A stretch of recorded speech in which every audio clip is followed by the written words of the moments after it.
আসসালামু আলাইকুম বন্ধুরা, নিহা কিচেন চ্যানেলে আপনাদের সবাইকে স্বাগতম জানাচ্ছি আজকে এই নতুন কেক রেসিপিটা দেখার জন্য। এই রেসিপিটা যে কতটা সহজ আপনারা না দেখলে বুঝবেন না। কোনো প্রকার ঝামেলা ছাড়াই আপনারা যে কেউ এই রেসিপিটা তৈরি করে নিতে পারেন। তো ফ্রেন্ডস, রেসিপিটা শুরু করার আগে যারা এখন আমার চ্যানেলটাকে সাবস্ক্রাইব করেননি আমার চ্যানেলটাকে সাবস্ক্রাইব করে দিবেন অ্যান্ড পাশে থাকা বেল নোটিফিকেশন প্রেস করে রাখবেন যাতে করে আমার প্রত্যেকটা ভিডিও নোটিফিকেশন সবার প্রথমে আপনার কাছে পৌঁছায়।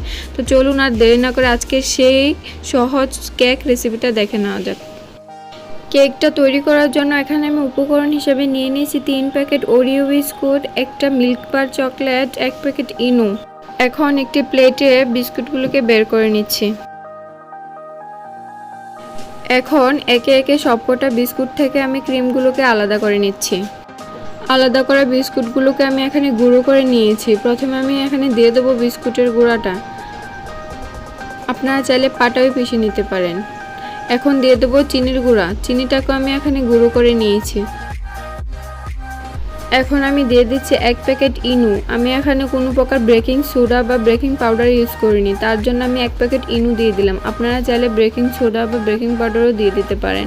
ইনুটা দিয়ে সবগুলো উপকরণ একটি কাঁটা চামচের সাহায্যে ভালোভাবে মিশিয়ে নিচ্ছি। এখন দিয়ে দিচ্ছি 1 চিমটি লবণ, আপনারা চাইলে লবণটা স্কিপ করে যেতে পারেন। এখন দিয়ে দিচ্ছি রান্নার রেগুলার তেল, আপনারা চাইলে এখানে ঘি বা বাটারও দিয়ে দিতে পারেন। এখন দিয়ে দিচ্ছি আমি এখানে হালকা গরম দুধ, আপনারা চাইলে এখানে পাউডার দুধও দিতে পারেন। দুধটাকে আমি একেবারেই দিচ্ছি না, দুধটাকে আমি কম কম করে দিয়ে হাত দিয়ে মেখে নিচ্ছি।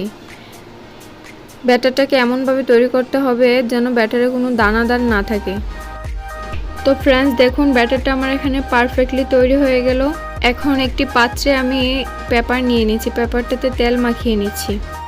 তেল মাখানো হয়ে গেলে এখন আমি ব্যাটারটাকে ঢেলে দিচ্ছি। এখন চুলায় একটি কড়াই বসিয়ে দিয়েছি, কড়াইটাকে আমি হাই হিটে 5 মিনিট গরম করে নিয়েছিলাম। এখন একটি স্ট্যান্ড বসিয়ে দিয়েছি, স্ট্যান্ডের মধ্যে পাত্রটাকে সোজাভাবে বসিয়ে দিয়েছি।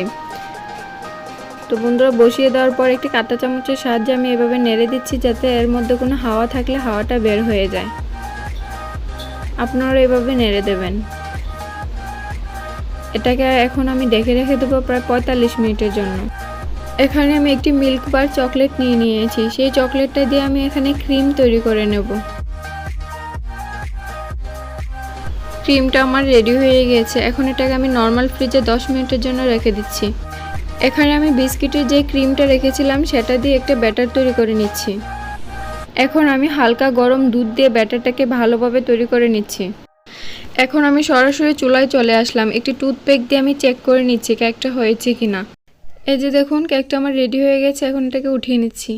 কেকটাকে একটি ছুরির সাহায্যে পাত্রের গা থেকে আলাদা করে নিচ্ছি। এখন নিচের বাটার পেপারটাকে আলাদা করে নিচ্ছি।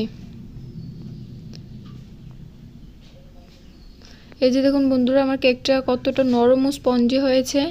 এখন আমি যেই ক্রিমটা তৈরি করেছিলাম সেই ক্রিমটা উপর থেকে লাগিয়ে নিচ্ছি। বন্ধুরা দেখুন, ক্রিমটা লাগানো হয়ে গেল। এখন আমি কেকটাকে নর্মাল ফ্রিজে 30 মিনিটের জন্য রেখে দিচ্ছি। 30 মিনিট পর নর্মাল ফ্রিজ থেকে কেকটাকে নামিয়ে আমি আমার পছন্দ অনুযায়ী সাজিয়ে নিচ্ছি। আপনারা আপনাদের পছন্দ মতো কেকটাকে সাজিয়ে নেবেন। তো বন্ধুরা দেখুন, কেকটাকে সাজানো হয়ে গেল। কেকটা দেখতে কতটা সুন্দর লাগছে। এই যে দেখুন বন্ধুরা, একটি ছুরির সাহায্যে আমি কেকটা কেটে দেখিয়ে দিচ্ছি আপনাদেরকে কেকটা কতটা নরম ও স্পঞ্জি হয়েছে।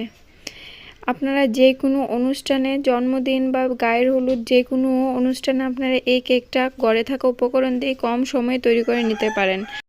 তো ফ্রেন্ডস, যদি আমার এই রেসিপিটা আপনাদের কাছে ভালো লাগে থাকে তাহলে অবশ্যই ফ্রেন্ডস ও ফ্যামিলির সাথে শেয়ার করে দেবেন। আমি আবার আসবো নতুন একটি রেসিপি নিয়ে। ততক্ষণে সব ভালো থাকবেন, সুস্থ থাকবেন। আল্লাহ হাফেজ।